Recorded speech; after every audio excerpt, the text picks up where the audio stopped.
किसी और से मिलके आ रहे हैं, फिर भी हम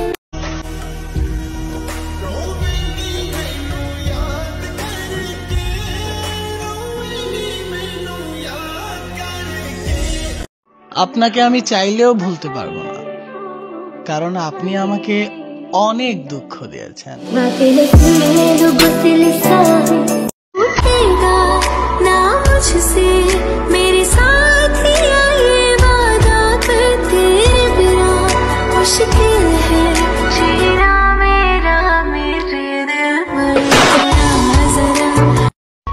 আমি তো চেহারা দেখে তাকে নিষ্পাপ ভেবেছিলাম, আমার সত্যি জানা ছিল না এইরকম নিষ্পাপ চেহারাও বেঈমানি করতে পারে।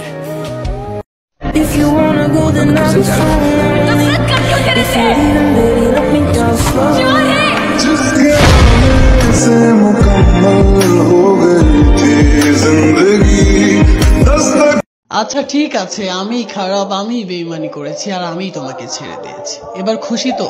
যে মানুষ রাতের হাওয়া গায়ে লাগিয়ে ঘুরে সে কিভাবে বুঝবে সকালের বাতাস বিশুদ্ধ নাকি দূষিত? যাই হোক, আমি খারাপ, তুমি খুশি তো? যাও, মেনে নিলাম, কিন্তু মনে রেখো আমি কখনো ভুলবো না আমি তোমার বুকেও একলা ছিলাম।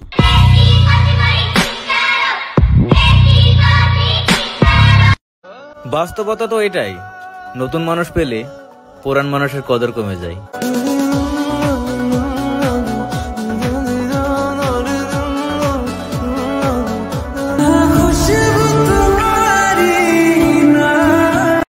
दिल दीवाना दीवाने ने कब किसकी है मानी, मैं तेरे दिल का राजा बन गया, तू मेरे दिल की रानी।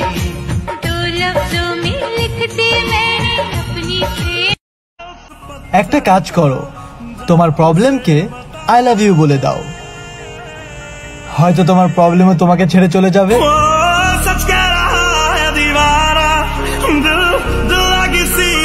সে আমার হয়েও আমার না, আমি তার হয়েও তার না, আর এটা দুনিয়ার এখানে কেউই কারণ না, আর আমরা মানুষরা এই কথাটাই মানতে রাজি না।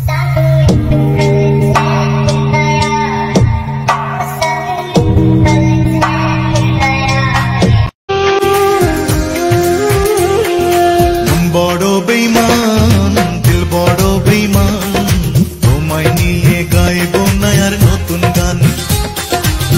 বড় বেঈমান, দিল বড় জান, বোকা ছিলাম বলে ধোকা দিয়া দিলা। ধোকা খাওয়া মানুষটাকে যারা যারা চিনতে না পারছেন তাদের জন্য আরেকবার, জান্নাতুল নওরিন ঈশা নামটি শুনে না চিনলেও ছবিটি দেখে নিশ্চয়ই বুঝে গেছেন আমি কাকে নিয়ে কথা বলছি, আর ভাবছেন কেনই বা কথা বলছি। আমরা সবাই জানি জান্নাতুল নওরিন ঈশা আত্মহত্যা করেছেন কিছুদিন আগে, কিন্তু কেন আত্মহত্যা করেছেন সেই বিষয়টাও আমাদের কারোরই অজানা নয়। একটি মানুষের কাছে সব থেকে প্রিয় জিনিস হচ্ছে তার জীবন, তবুও মানুষ কেন তার নিজের জীবনটাকে স্বেচ্ছায় বিসর্জন দিচ্ছে? ডিপ্রেশন, দাম্পত্য কলহ, সম্পর্কের মধ্যে দ্বন্দ্ব, বেকারত্ব এবং মানসিক স্বাস্থ্য সম্পর্কে অসচেতনতা, এগুলো উল্লেখযোগ্য। আবার বিশেষভাবে তরুণ তরুণীদের মধ্যে আত্মহত্যা করার প্রবণতা লক্ষ্য করা যায় যে সমস্ত কারণে, তা হলো পারিবারিক কলহ, লোকলজ্জা, সামাজিক নিরাপত্তাহীনতা এবং ব্যর্থতা। কিন্তু ইসলামের আলোকে বিশ্লেষণ করলে আত্মহত্যার মূল কারণ বেরিয়ে আসে অপসংস্কৃতি, নৈতিকতা, মূল্যবোধ না থাকা, ধর্মীয় জ্ঞান না থাকা। পৃথিবীর শুরু থেকেই মানুষ ডিপ্রেশন মুক্ত হতে চেয়েছে কিন্তু পারেনি, দ্বন্দ্ব কলহ মুক্ত হতে চেয়েছে কিন্তু পারেনি, কারণ সম্পর্ক থাকবে তো দ্বন্দ্ব কলহ অবশ্যই থাকবে। লোক লজ্জা, নিরাপত্তাহীনতা থেকেও রেহাই পাওয়া যাবে না।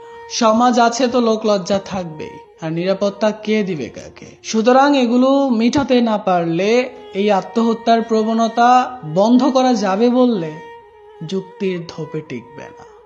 অর্থাৎ ইসলামের আলোকে নির্ণয় করা যে কারণগুলো আছে সেই কারণগুলো এবার একটু ভেবে দেখার দরকার আছে কি নেই?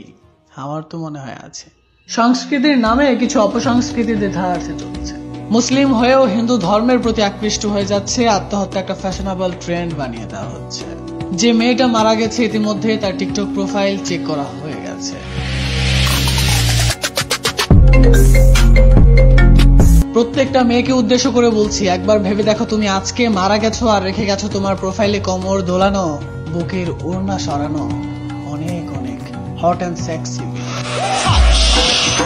না তুমি ভিডিওগুলো সরাতে পারবে, না তুমি ভিডিওগুলো মানুষকে দেখা থেকে বিরত রাখতে পারবে। অপসংস্কৃতি বন্ধ করতে হবে, নৈতিকতা ও মূল্যবোধ সৃষ্টি করতে হবে, আর এগুলো সম্ভব একমাত্র ইসলামী জীবন ব্যবস্থার মাধ্যমে। সকল সমস্যার সমাধান একমাত্র ইসলামে। আর এইদিকে জান্নাতুল নওরিন ঈশার অতীতের জন্য আল্লাহর কাছে ক্ষমা চাচ্ছি, আর নতুনদের জন্য হেদায়েত প্রার্থনা করছি। আমার কলজাটারে সিরা সিরা 30 টুকরা কইরা ভাগা দেয়ালা, কিন্তু অতীত নিয়ে টানতিস না রে বাজান। অতীত খুব ভয়ঙ্কর জিনিস, সহ্য করতে